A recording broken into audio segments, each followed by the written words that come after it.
Ladies and gentlemen, welcome to our Lunch and Learn for July. We're pleased to bring to you today from the OSHA, Compliance Assistant Specialist, Ms. Vergie Bain, to talk to us about protecting the safety and health of workers during the coronavirus disease for 2019. Vergie, you have the stage.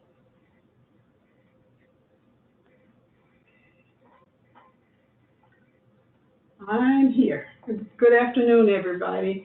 My name is Vergie Bain, and I am the Compliance Assistant Specialist in your local OSHA Fort Lauderdale OSHA office.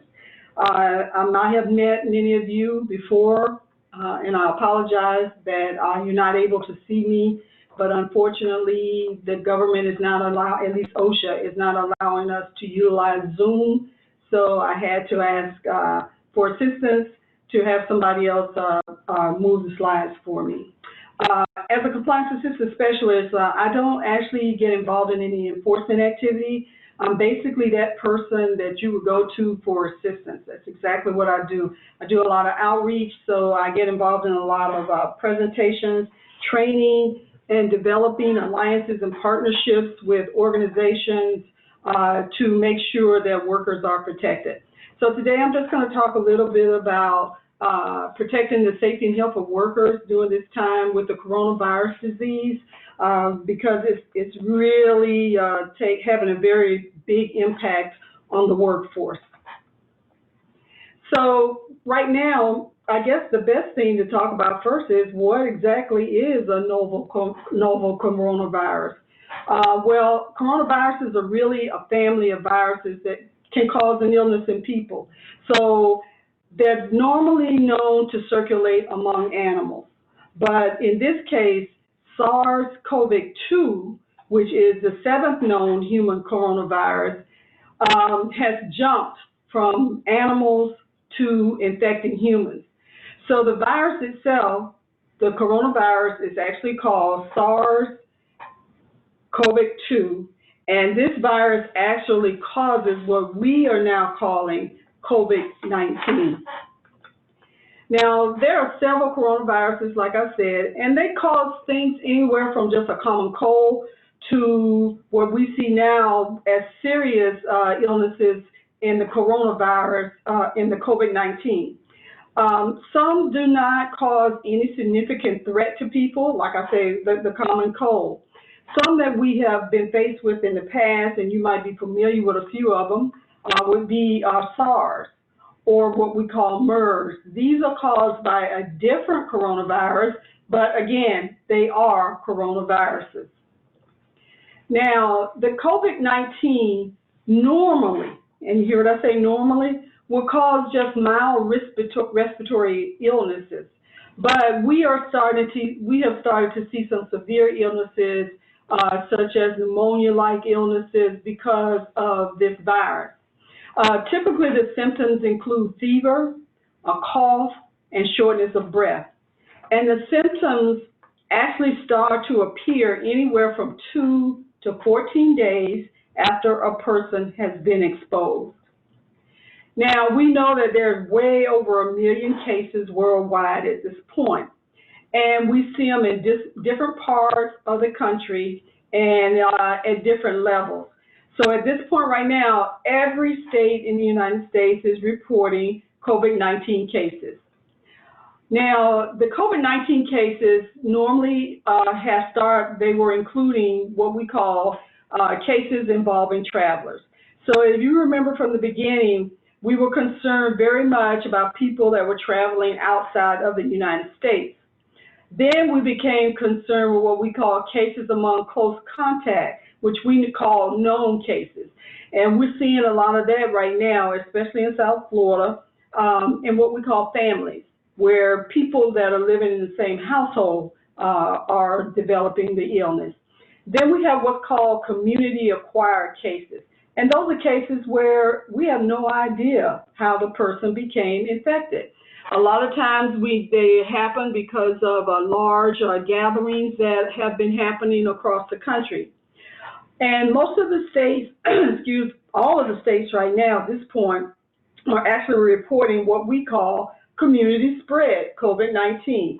In other words, like I said, they have no idea how the virus is spreading because they don't know who is exactly infected. So let's talk about person-to-person spread. And this is mainly through close contact from one person to the other person.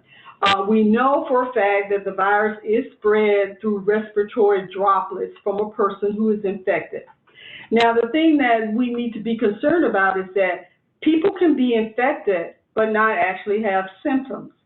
So people without symptoms can actually spread the virus. So we look at two groups of people. I call them the asymptomatic people, and those are the people that are actually carrying the virus, but they actually have no symptoms, and in most cases, they never develop any symptoms. Then we have people that are called pre-symptomatic, and this is the people that are carrying the virus, but they haven't started to show any symptoms. Remember I said the symptoms can occur anywhere from 2 days to 14 days after the exposure. So the person could be, infected, not showing any symptoms today, but tomorrow they might actually start to show the symptoms. And they're still talking about the fact that it is possibly spread from contact with contaminated surfaces or objects.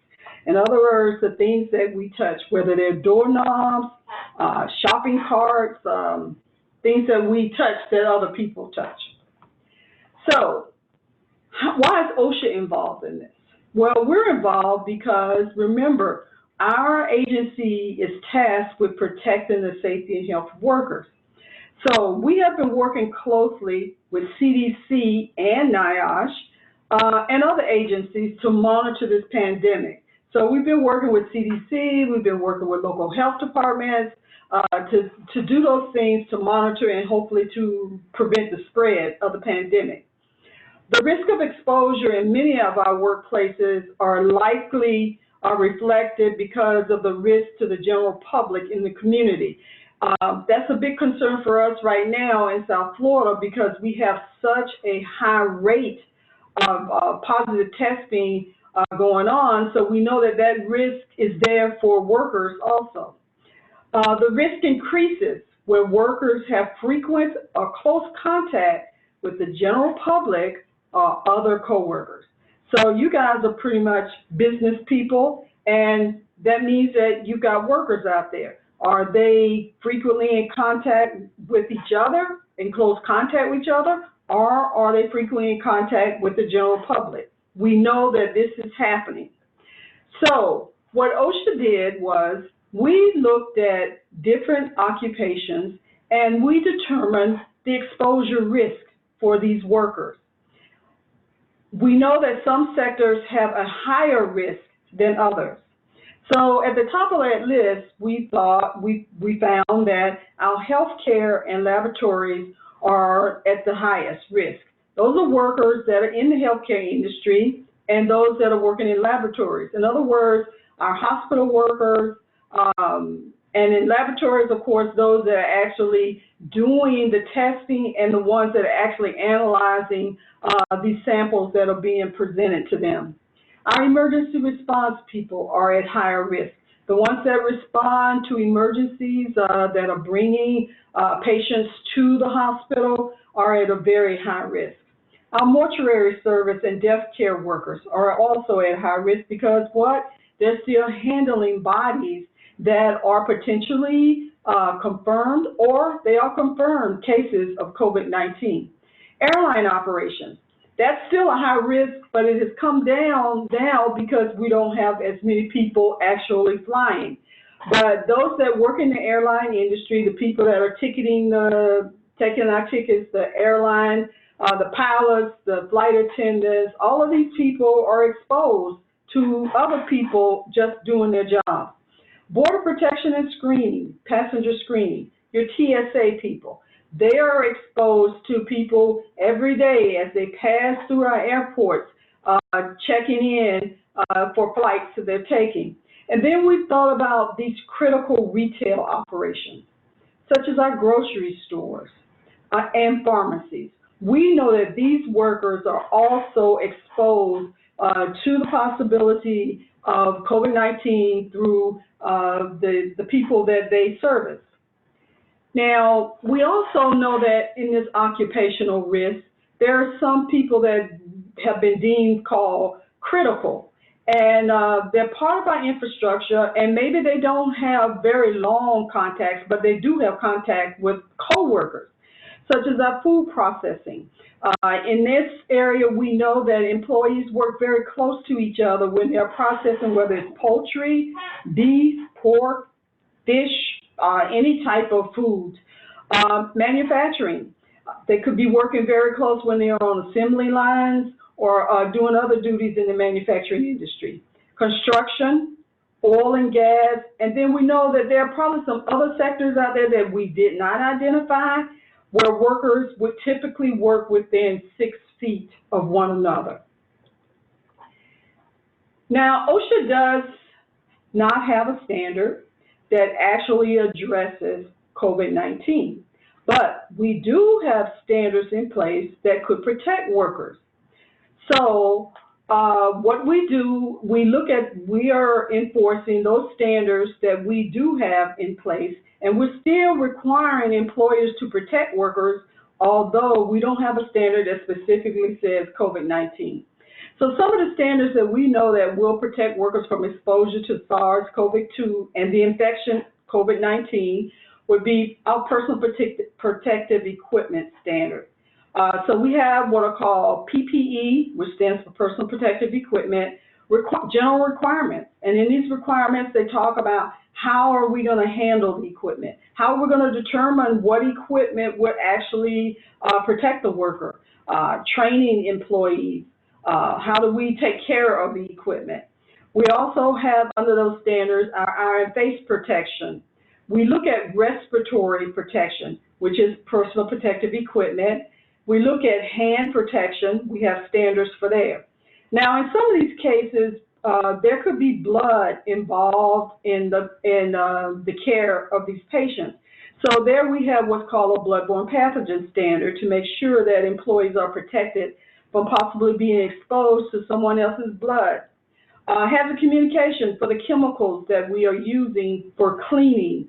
We want to make sure that employees are trained on the use of this equipment and provided what's necessary to prevent them from being exposed to those chemicals.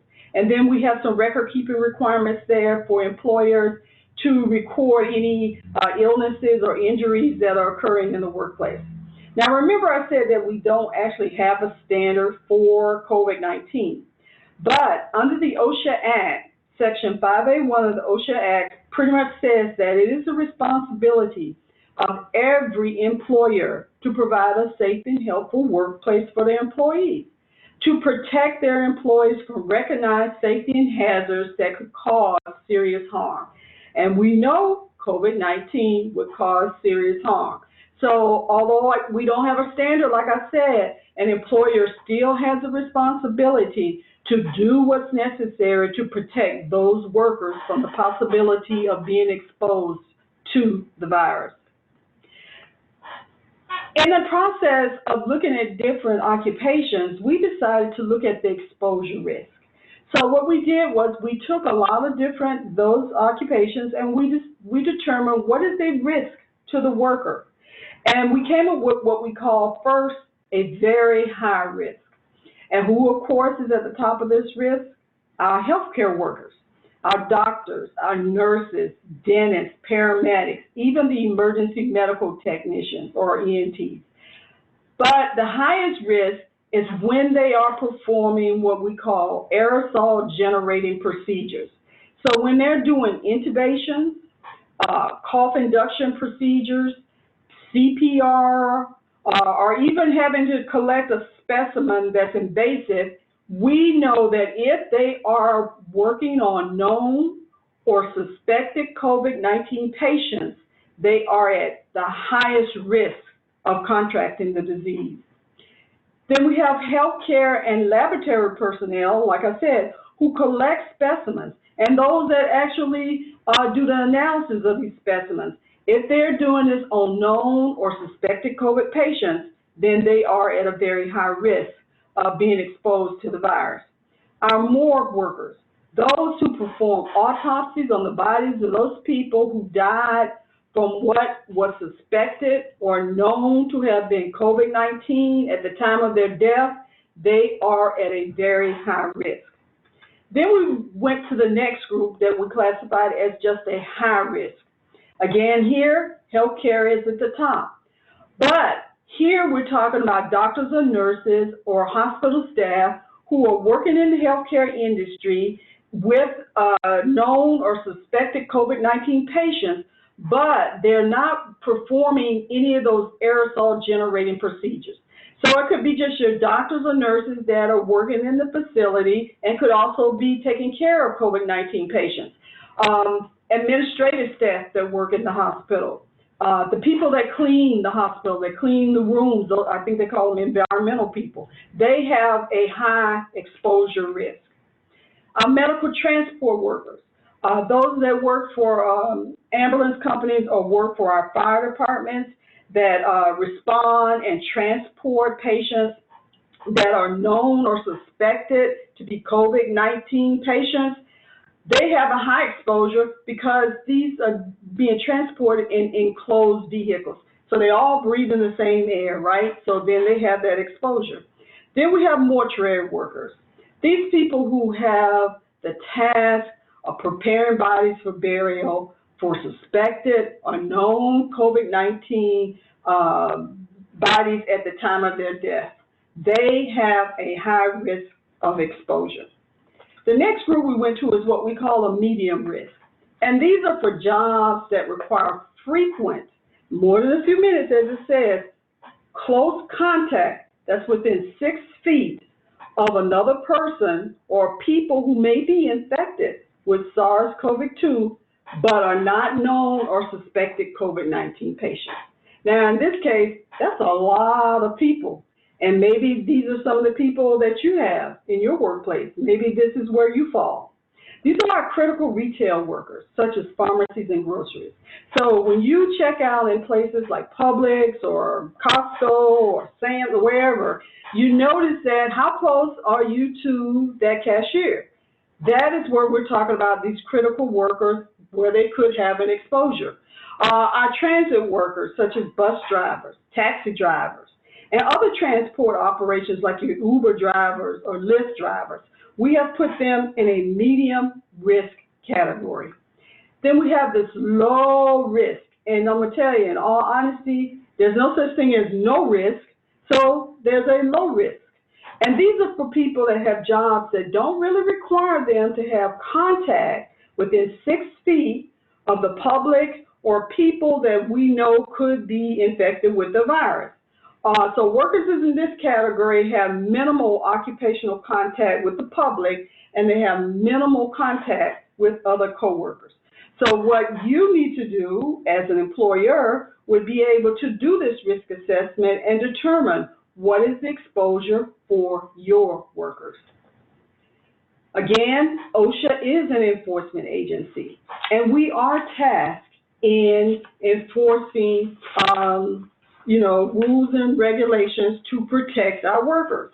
But when the pandemic first started, and in most emergencies when they come about, we typically do not perform enforcement. Typically, we respond to these emergencies through doing what we call technical assistance or compliance assistance. And we provide this assistance to employers to help them protect their workers. We also provide assistance to other agencies through what's known as the Worker Safety and Health Support Annex, which is part of the National Response Framework. In other words, other agencies depend on us for doing risk assessments, to identify hazards, to sometimes perform monitoring, to make sure people understand the proper person protective equipment that they should be using, if we're talking about respirators, fit testing, and how to communicate this information to the workers as well as to the employers. Normally, that is what we're involved in. And we've done this many times in the past, especially down here, whenever we've had a hurricane. Whenever we've had a hurricane, after the storm has passed, we were no longer doing enforcement. For some time, we were doing what we call this compliance assistance. So we were out there trying to help employers to get back to work, but to do it in a safe manner. And this is pretty much what we have been doing in the past. But at this point in time right now, we are actually have gone back to enforcement, and we are performing inspections out there as a result of fatalities, because we are getting reports of fatalities of workers, especially in the healthcare industry, that have been exposed to this virus, and unfortunately, the virus has attacked their bodies, and unfortunately, they died. So we are still doing some enforcement out there. We are responding to complaints. We are responding to millions of calls that we are receiving from across the country. So we are doing some enforcement. So when we're doing our enforcement, we're trying still to work with the employer. Our goal is to make sure that the workers are protected. So we have some discretion that can be used whenever we are doing some enforcement activity. And one of them, of course, has to do with our respiratory protection standard. Now, when we first started with this, the people that had the biggest exposure, of course, as I said earlier, are our healthcare workers. And everybody knows that there was and still is, a shortage of N95 respirators.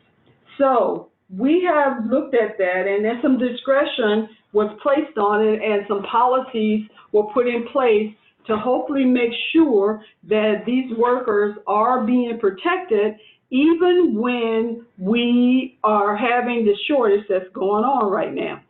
So what we're doing is, if you talk about healthcare and protecting employees, we still want to make sure that they are provided a fit test before they are provided an N95 respirator, but we're not looking at you to do the annual fit testing at this point. But we want to make sure that you initially fit test them, and that you're training the employees on how to properly wear the mask, that they should do a check before they start the workday when they first put the mask on, and make sure they understand how to properly use the mask.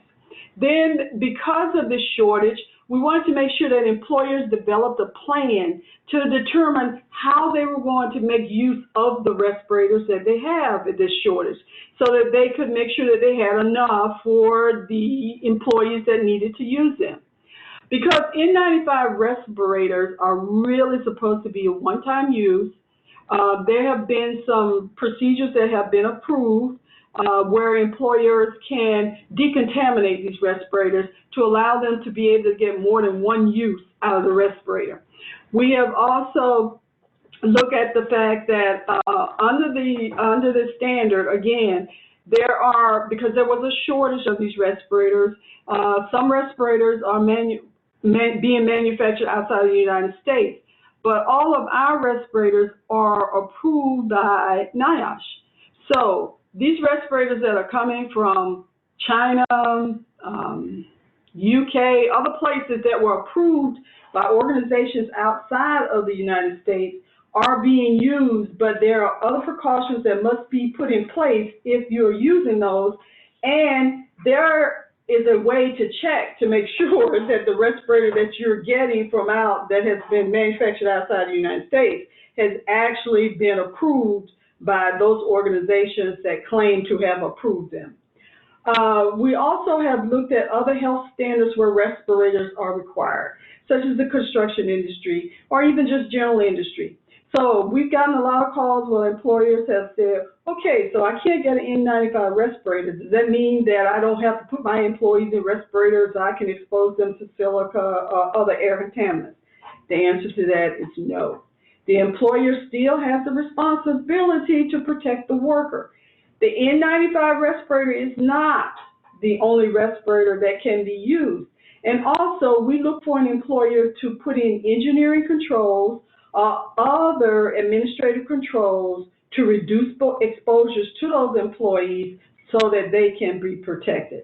So there are many, many standards that are out there that we are enforcing, but we are taking some discretion in that. We are taking some discretion when it comes to the recording of those injuries and those illnesses on the OSHA laws. Now, OSHA has come up with some guidance, and we developed some very good materials out there for workers, employers that talks about how to stay healthy during this pandemic. And these guidance can be found on the OSHA webpage at www.osha.gov. And it's there to help employers figure out how they can protect their employees, how they implement a hierarchy of controls, and some exposure specific to different types of jobs. So we put out a few guidance documents, and we call them OSHA alerts. We have one for construction. We have it for the manufacturing industry, package delivery, retail workers. It's many of them. This is just an example. So you can view these documents on the OSHA webpage, and these documents actually help the employer to be able to put into place policies and procedures to protect those workers from the possibility of being exposed to the virus. Now, this is an example of one that is on the website, and this one is for just the manufacturing industry workforce. And here, it pretty much just talks about the things that we always want to make sure that's done first of all. Encourage workers to stay home if they're sick. We need to do that first, if nothing else. Then establish work hours, flexible work hours. If it's feasible, we want you to do that. Practice sensible social distancing and maintain 6 feet between co-workers if all possible. It's important that you monitor the public health communication because there's just so much information going out there, but all of that information is not correct. So we want to make sure that you're giving the correct information to your employees and hopefully making sure that they understand this information. Train employees on how to use PPE if it's required to be used, how to properly put it on, how to take it off, how to maintain it. And we strongly suggest that workers wear facial coverings to help prevent the spread of the virus. And we want to make sure that they understand that these coverings are not just for your mouth, but they should cover the nose also. Because remember, the facial covering is there to protect not the person that's wearing the covering, but the other person, so that they are not going to be exposing you to any aerosol droplets if they happen to be carrying the virus. Whether you know it or not, the virus, like I said, is aerosol. So that means not just sneezing and coughing, but talking. We release these droplets. Singing, we release these droplets. And that is the reason that we want people to wear facial coverings. Now, OSHA's guidance is there, like I said, to help employers comply with OSHA standards and to make it safe for the workers. We look at anticipated hazards and risks, as I talked about, developing a risk assessment, precautions that can be put in place to protect the face or the eyes, precautions for contact to surfaces. We want to make sure that workers are being protected. These things right here are for all risk. So it doesn't matter if it's that high risk occupation or what we call the low risk occupation. Every employee should be doing this. So employers need to try to get their employees to understand that they need to practice good and frequent hand washing. In other words, washing your hands with soap and water.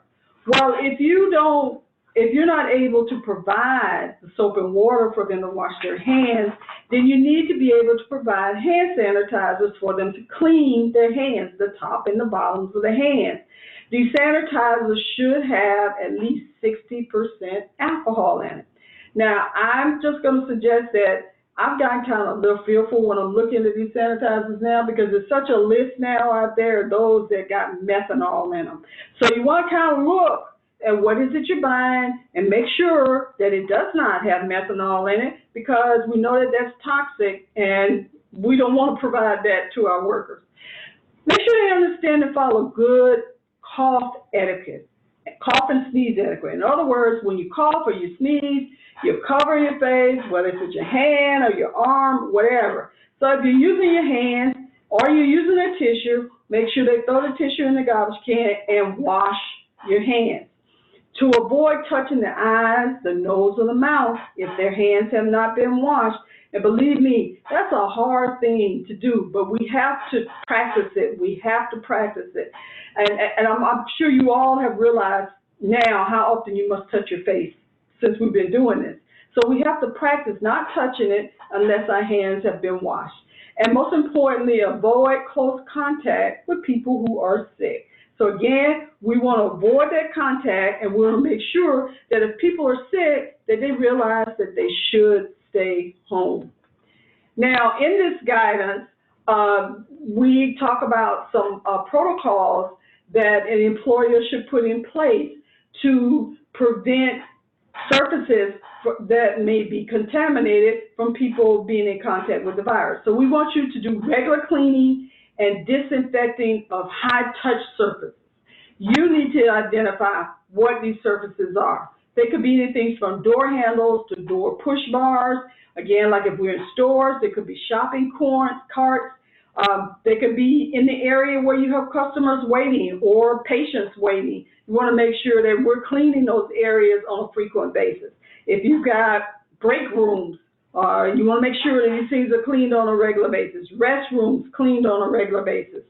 So what are we going to clean and disinfect with? We're going to use some product that has been approved by EPA to be effective against the COVID-19 virus.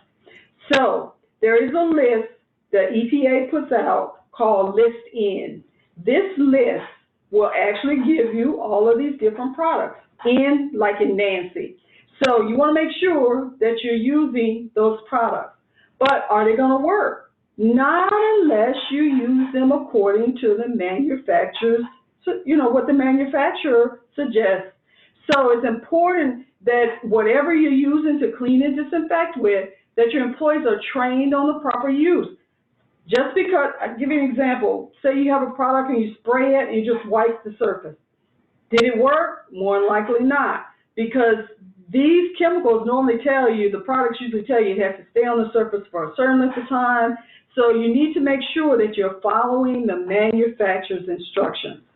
Again, CDC provides a lot of guidance on environmental cleaning and disinfecting, and you need to kind of read them. Because remember, it says cleaning and disinfecting. So that tells you that cleaning is not the same as disinfecting.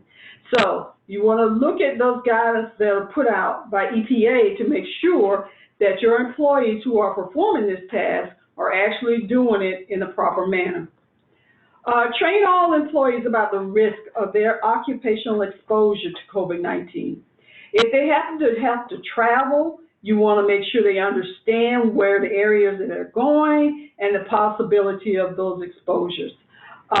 If we're in healthcare, we want to make sure that the employees understand where the source of the virus can come from, and also what ways things that they can do to reduce the likelihood of their exposure, such as any engineering controls or administrative controls that you put in place, or any PPE that you're requiring them to use.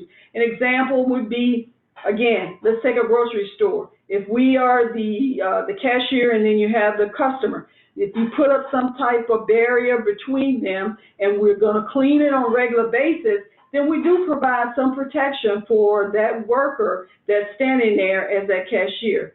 So there are a lot of things that they have started to do in the healthcare industry and hospitals to reduce the exposure to those patients as much as possible. And these are the things that you need to look at depending upon the type of workplace you have, as far as what your employees are doing, how can you reduce that exposure? Then again, if there's blood involved in any way, we want to make sure that they're trained on the bloodborne pathogen standard. And if you have to give them PPE to use, remember, train them on how to use this PPE, how to take care of it, how to wear it, what to do with it. It's very, very important that employees understand this. Now, in OSHA's guidance, we have, of course, our nice little triangle here. It talks about how we're going to address it. Well, of course, there is no cure for COVID-19. So how can we eliminate the possibility of being exposed? Well, we do it in several ways. We're going to use the engineering controls. We're going to use administrative controls, as I talked about. We're going to use personal protective equipment. Again, we're talking about respirators, gloves, we're talking about eye protection.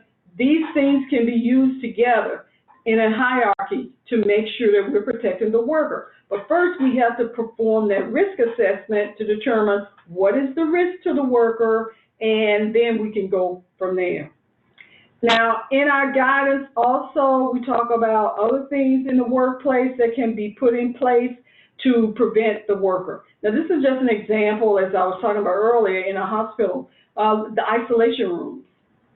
Yeah, if we isolate the patients from others, then we have done something to reduce that exposure.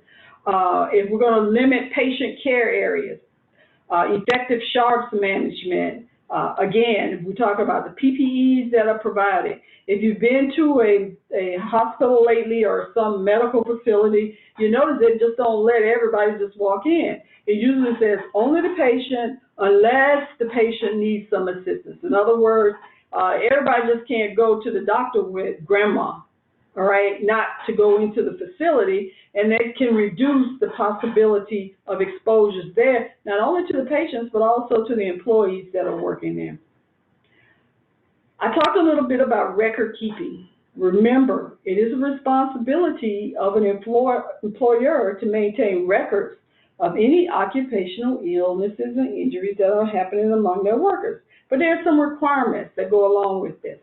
First of all, their employer has a responsibility for recording cases of COVID-19 if it meets the following. First, is it a confirmed case of COVID-19 per CDC? Is it a confirmed case based on what CDC determines to be a confirmed case? And that could be laboratory, you know, the testing that's done in the laboratory is just an example. Is it work-related? We have to determine, could this exposure occur, did the exposure occur in the workplace, or could it have occurred in the workplace? And then the regular general record-keeping requirement, which says that medical treatment beyond first aid was provided, the person had days away from work, or of course, there was a death, okay? Now, I want to get back to that part where it says, was it work-related? I don't know, but the employer has to make that determination. So, when we first started, when this pandemic first started, we were only requiring healthcare industry, the healthcare industry, to do the recording of hospitalization of an employee or the death of an employee related to COVID-19. But then we realized it's not just in the healthcare industry. So it does not matter if you're in healthcare or what your industry is. If you're required to maintain the records, one, you are required to report to OSHA if you have an employee that dies as a result of exposure to COVID-19 in the workplace, then you have 8 hours to report that to your local OSHA office. If the person is hospitalized, you have 24 hours to report that from the time that you, the employer, know that this employee has been hospitalized. So if we're in healthcare, that's kind of easy in a way to know whether or not it's possibly work-related. But if you're not in healthcare, you're going to have to do your due diligence to determine could that exposure have actually occurred in the workplace. We are enforcing this requirement around record keeping with some discretion, but I'm here to tell you, employers just cannot ignore it and just say, hey, they couldn't have got it here. No, you need to determine whether or not that possibly could have happened by the things that you have put in place in your own program. So, what's your program? Well, now that people are returning to work, OSHA has put out something called a guidance on returning to work. And this guidance pretty much talks about things that you need to look for from the standpoint of an employer, things that you need to put in place before you bring people back to work and once you bring them back to work. First, is that risk assessment I was talking about. You need to look at each of the job tasks and determine where is it possible that people can be exposed. Again, are they working within 6 feet of each other? What are you going to do if an employee comes in and the employee is sick? What are you going to do if that employee tells you that somebody at home has the virus? You need to think about all these things, and you should have a plan in place as to how you are going to address that. Now, workers have rights, remember? They have the right to have a safe and healthful workplace. They have the right to bring their concerns about unsafe conditions to you, the employer, as well as to OSHA. They have the right to request personal protective equipment. They have the right to be trained on the hazards that they could potentially be exposed to in the workplace. But employers cannot just take these rights away from an employee. You cannot retaliate against an employee, such as fire them or lay them off, because they're engaged in one of those activities that I talked about, which protects them under the OSHA Act. And I know I'm talking, and I'm going to have to ask you guys to forgive me. I didn't tell you to turn the slide, did I? But he's going to provide you with copies of my presentation, so you will be able to look. So we know that we are going to protect workers, but if they complain about unsafe conditions, if they complain about not being provided personal protective equipment, they can file a complaint with OSHA. But you as an employer do not have the right to take action against that employee. And I'm going to tell you, I'm on slide 31. You don't have the right to take action against that employee. Of course, OSHA, we suggest to an employee when they call us about their concerns that they first bring the concern to the employer to discuss it. Because we have found that sometimes maybe the employee just doesn't understand what they should be doing or why they should be doing certain things. So if they bring the concern to the employer and the employer is truly concerned about his workers, then they will look into these allegations and do what's necessary to protect that worker. Okay.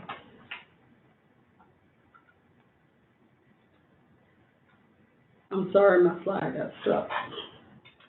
To protect the worker.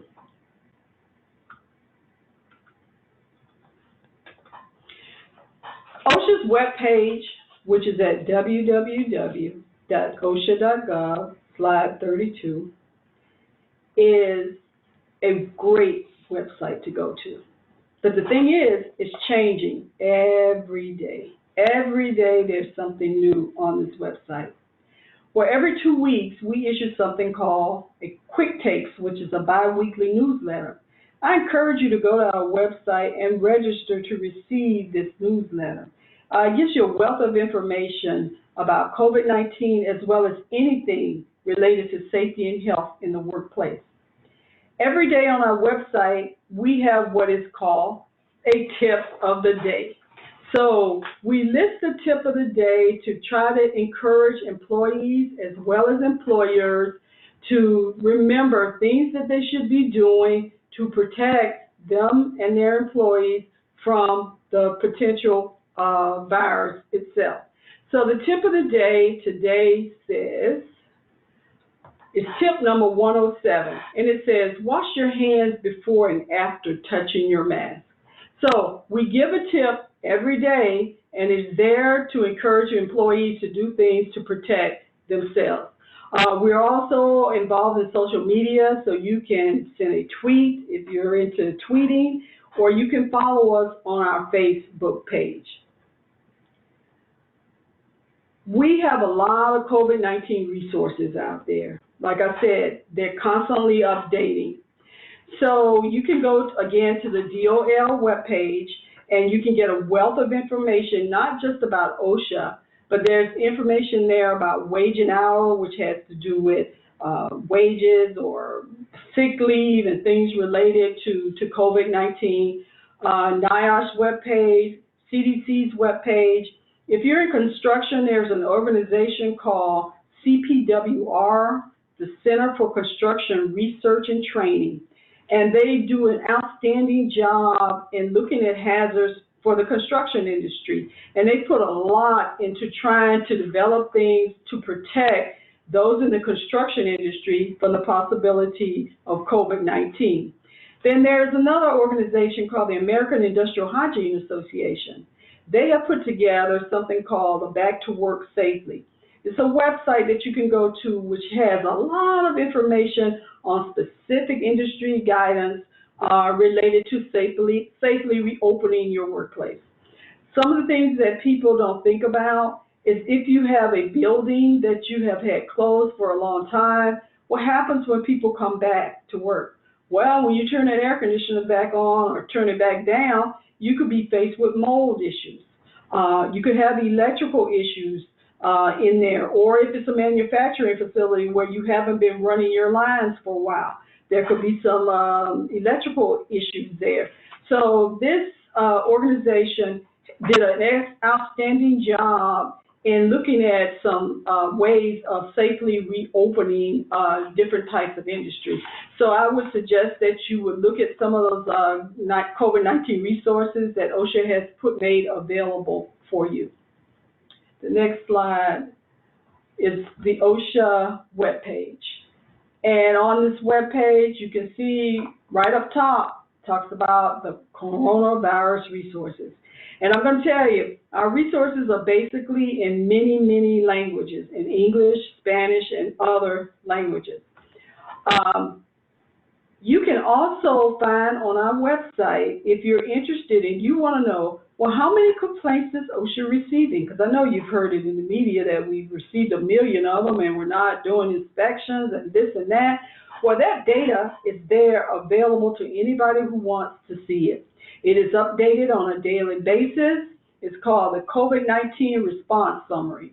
So you can look at daily enforcement data. It will give you the number of complaints that we have received nationwide. It will break it down into regions. We have 10 regions. We're in Region 4, which is the 8 southern states.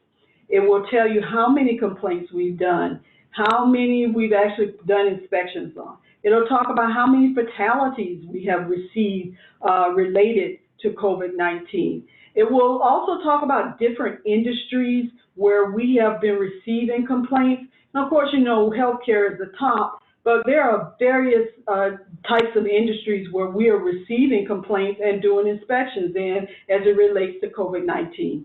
This information is great and it's right there if you're interested. So all you have to do is go to the web at www.osha.gov, and on our homepage, again, COVID-19 Response Summary. It's on the right-hand side. Job safety and health is the law. This is our poster that is required to be posted in the workplace. It's there to inform employees what their rights are under the OSHA Act. This is available to you free of charge. All you have to do, again, is go to our website and download it. It is in English, it's in Spanish, it's in Creole, it's in a whole lot of languages. All you have to do is download it. We have put out a lot of new posters to help employers to educate their employees on things they need to do to protect themselves from COVID-19. I think it's like 13 different languages. These posters are also available to you on our website.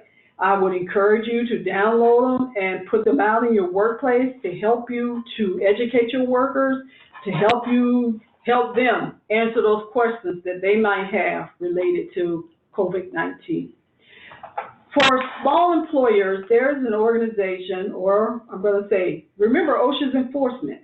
But is it truly fair for us to just enforce things without having to help people? Well, we have a group that we work with called our consultation partners. Our consultation partners in the state of Florida is the University of South Florida. They have consultants that are located throughout the state of Florida that are available to small businesses to provide assistance in helping them to develop safety and health programs, training, and things needed to protect the worker. The service they provide is free and it is confidential. They do not tell us who they're going to see because that's between you and them. Like us, we try to look at high hazard industries first, but they are there to provide services to small businesses. They, again, do not perform enforcement, so they do not issue penalties, they do not issue citations, and again, the service is free. And in the state of Florida, I believe if you have a safety and health program, there's a possibility to receive, I think, a 2% reduction in your workers' comp premium if you're one of those that's required to have workers' comp. This is an outstanding program. If you've never used them, I encourage you to contact them in Tampa, or you can contact them through the website that I've listed on the slide, and they will be happy to work with you. They have consultants that are located throughout the state of Florida, so don't be concerned about that, thinking that they have to come too far. That's not true. They're all over the state of Florida, and they also have people that are able to do training or do things in Spanish as well as other languages. So I encourage you to utilize them. They provide an outstanding program. Again, this is pretty much what I have to offer about OSHA and how we are working with employers to make sure that they can protect workers from the possibility of being exposed to SARS, to the virus itself, COVID-19. And I pray that everybody's safe, that they're doing those things necessary to protect themselves and their workers. One of the things I want to stress is also is that when you go to our website, there is something on it called frequently asked questions. I encourage every employer and employee to look at those frequently asked questions because it's a lot of questions. And never think that any question that you might have might be stupid, because that's not true. Because believe me, if you have a question, somebody else probably is thinking the same thing. But they've done an outstanding job in addressing many of the questions that we are receiving on a regular basis. And you might just find your answer there to help you to be able to navigate through what's going on right now with COVID-19. Again, I want to thank you for allowing me to speak to you, and hopefully, if I'm able to talk to you guys again, the government will have worked up how we can actually do these presentations where I can see you, you can see me, and I can control my own slides. Again, I want to thank you very much for participating. Thank you. Thank you so much for your time today. A lot of great information.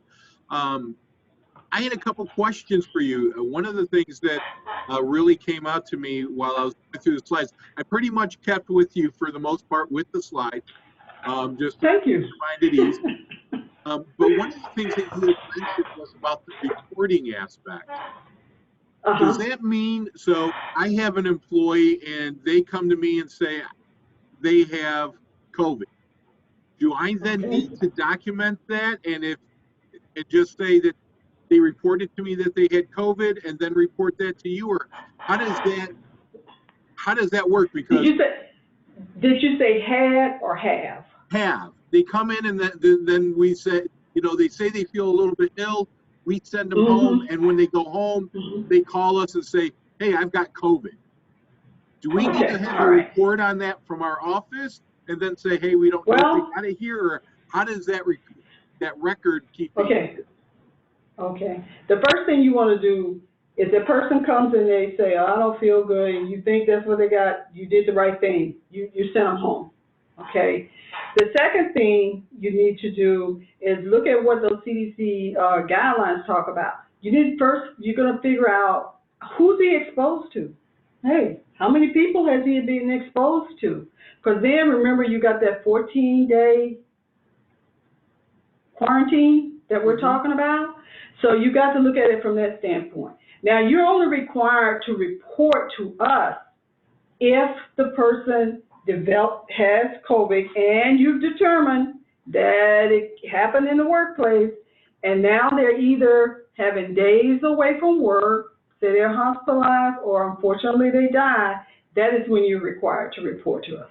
Okay, so if they die from COVID, as an employer, I still have to report that. I would report, but what I'm telling you to do is do your investigation and determine. Maybe they didn't get it there. I recently talked to somebody who had somebody that came in and said they had COVID. Okay, they weren't feeling good. So they sent the person home, the person went and got tested. Well, they tested all of their employees, and they found out they had a group of employees that they all tested positive. But what happened was they all rode together in the same car. Nobody else in the facility had the issue. It was just this one group, say like 2 or 3 people that share riding, if that's what you want to call it. Okay. So that's more than likely not to have occurred in the workplace, which even when they continued the investigation, they determined that somebody in one of the households had the COVID-19. So don't just assume that it didn't happen, but in the workplace, but do your research and determine. It's just like if somebody told you that, if I told you I hurt my back, would you just say, okay? No. You're going to determine whether or not, did that injury occur here, or did she do that while she was out skateboarding or doing something else, not on the clock? So it's the same way. Even in healthcare, they have to look at that. What was the person doing? What kind of job were they doing? And then you look at, what did the employer have in place to prevent employees from contracting the disease?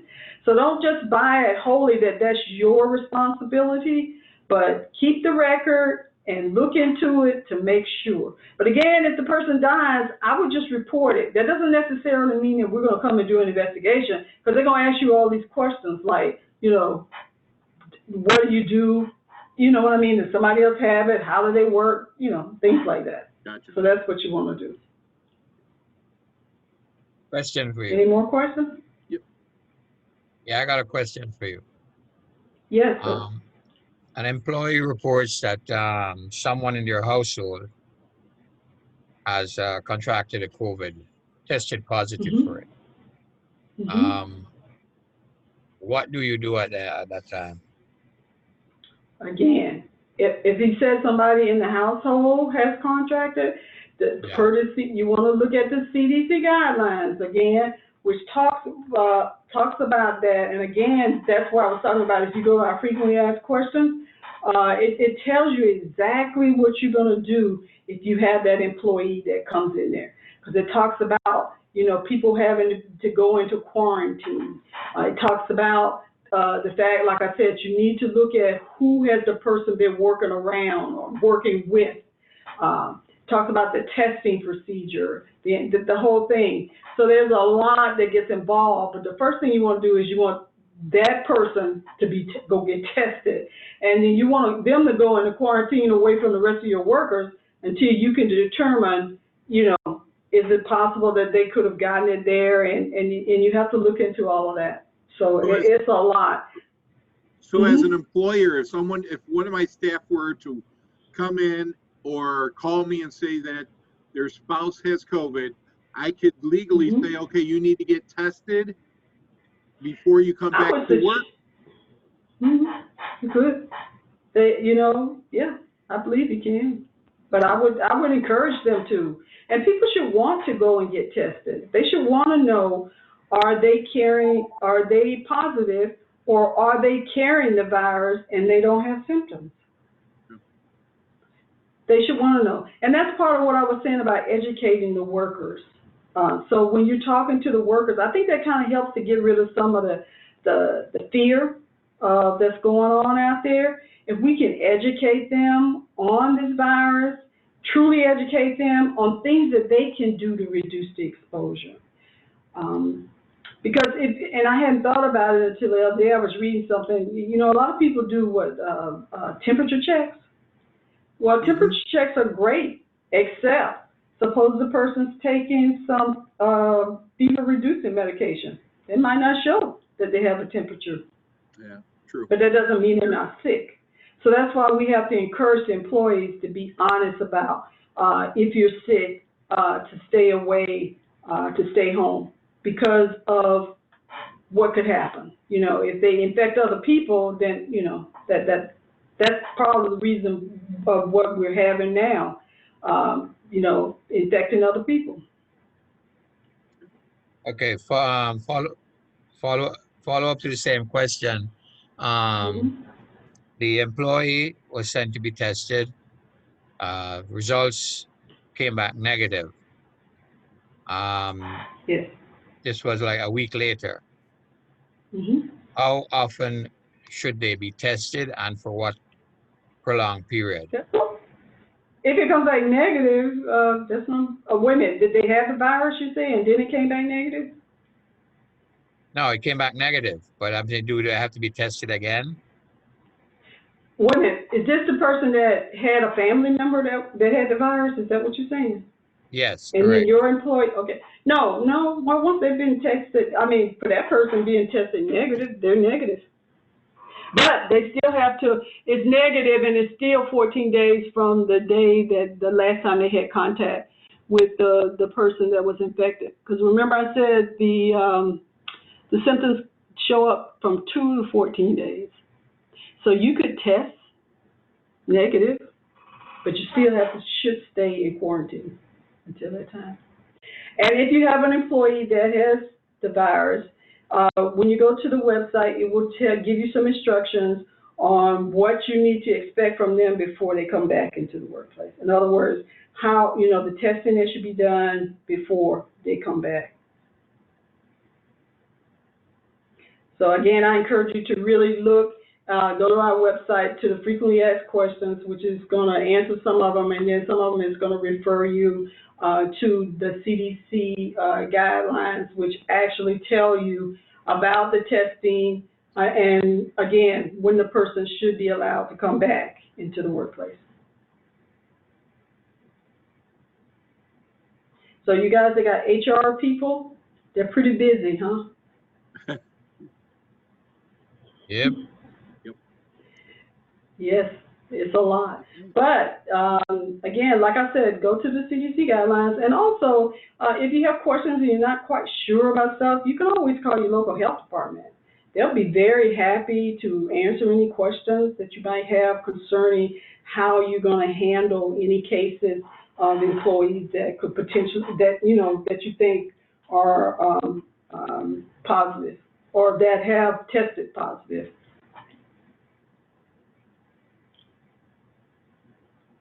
Well, I'd like to Okay, thank go ahead, Tony.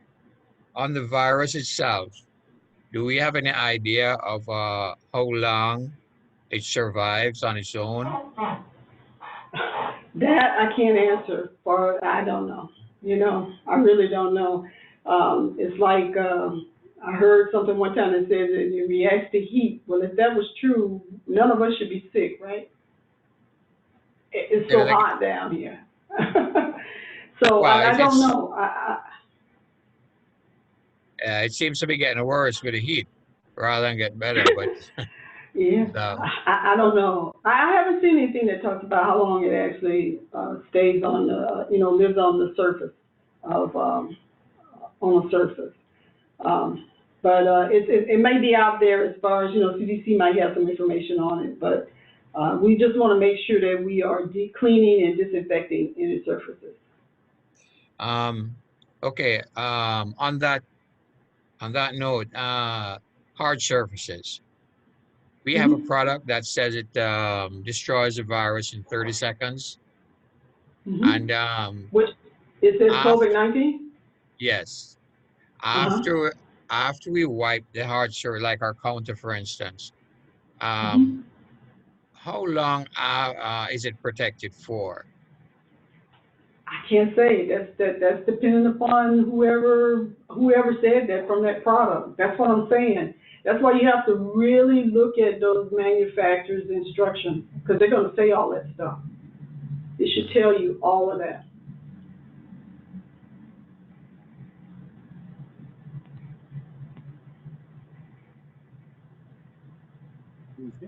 Okay. Well, I want to thank everybody for attending today's Lunch and Learn.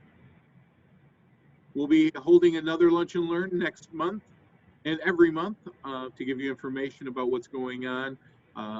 Please join us again. With that, I want to thank our speaker and want to make sure everybody stays safe during this time. Thank you again for your time today.